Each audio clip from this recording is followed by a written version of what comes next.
د سیدنا انس ابن مالک رضی الله عنه سره روایت دی چې یو سړی چې د تمیم د قبیلې څخه و ورسول کریم صلی الله علیه وسلم ترالی او ورته ویل یا رسول الله انی ذو مال كثير وذو اهل ومال وحاضره فاخبرني كيف اصنع. اې د الله رسوله زه د مال څښتن یم،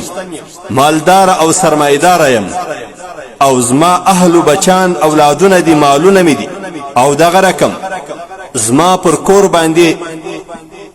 انسانان راځي وساکیږي، یعنی میلمانه لرم، شپه او ورځ مې پر کور باندې میلمانه یي. اې د الله رسوله ما ته دا وښیه چې زه څه وکم او څنګه د خپل مال په هغه لار کې مصرف کم چې هغه د الله جل جلاله خوښ وي. رسول کریم صلی الله علیه وسلم څخه یو سرمایدار صحابي چې د تمیم د قبیلې څخه دی دا پوښتنه کړې ده. نو دا یو عظیمه پوښتنه ده. زموږ او ستاسې په معاشره کې په زمانه کې هم دغه سوال باید چې هر سرمایدار د یو دیني عالم څخه وکړي، یا کم از کم په دغه روایت باندې ځان خبر کړي چې د الله رسول صلی الله علیه وسلم و دغه صحابي مبارک ته څه وایي او څه ورښیي او کومه طریقه ورښیي. د الله رسول صلی الله علیه وسلم دغه صحابي ته وویل فقال رسول الله صلی الله علیه وسلم تخرج الزکاة من مالک، د خپل مال زکات ادا کا. اول حکم د الله جل جلاله تا ته دا فانها طهرة تطهرك، دا د زکات استل خپل مال دا بتا پاکی لظاهری او باطنی نجاساتو څخه، لګناو څخه، له بدو زمیمو صفاتو څخه چې په یو چا کې بد صفات پراته، په یو چا کې بد خویونه پراته، د دغه بدو خویو لري کېدل چې بعض اکثره باطنی دي چې هغه بخل دی. الله جل جلاله د زکات په برکت باندې د انسان څخه استکی. دغه مؤمن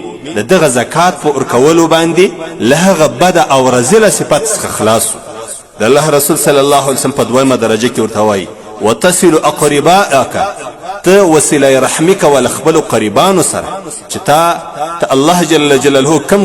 قریبان درکړي دي، له خپل قریبانو سره وسیله رحمی کوه، احسان ورسره کوه، یعنی خپل مال پر دوی باندې مصرفوه، د خپل مال پر دوی باندې ولګوه. په دریمه درجه کې د الله رسول صلی الله علیه وسلم ورته وایي وتعرف حق المسکین، د مسکین حق وپېژنه. د ډیرو خلکو د زکات په ورکولو سره د دوی دا مقصد وي،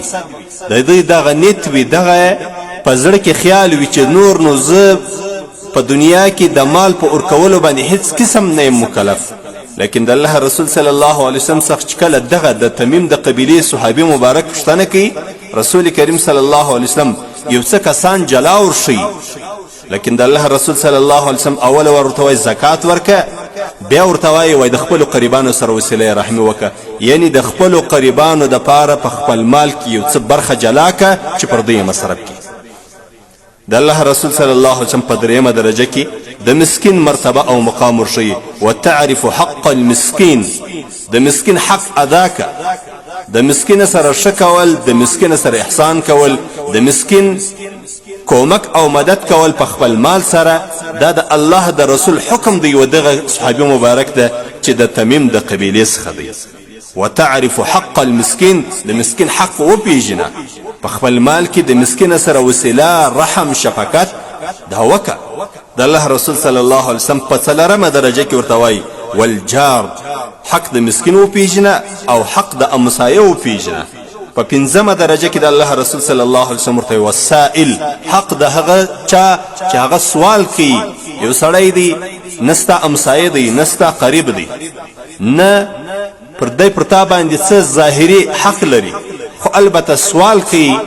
د سوال لاس یې وتا ته ونیوئ چې زه مجبوره یم، بېوسه یم، زما سره کومک وکړه. د الله رسول صلی الله علیه وسلم و دغه صحابي مبارک ته وایي چې د هغه سائل سوال کوونکي حق وپېژنه،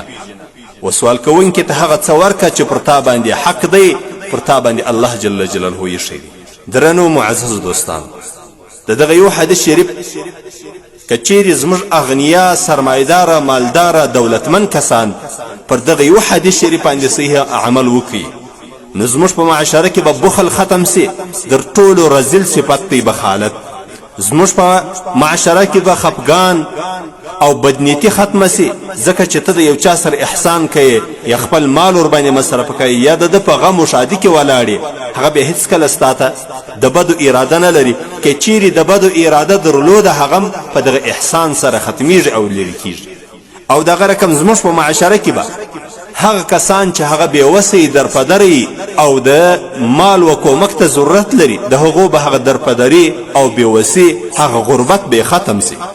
او دغه رقم هغه کسان چې ستا امسایګان دي، ستا د امسایګانو له حقه به ته خلاصې، لکه د الله رسول صلی الله علیه وسلم چې فرمایلی دي چې کله یو څوک د امسایه له شره محفوظه وي، یو څوک خپل امسایه له خپله شره وساتي،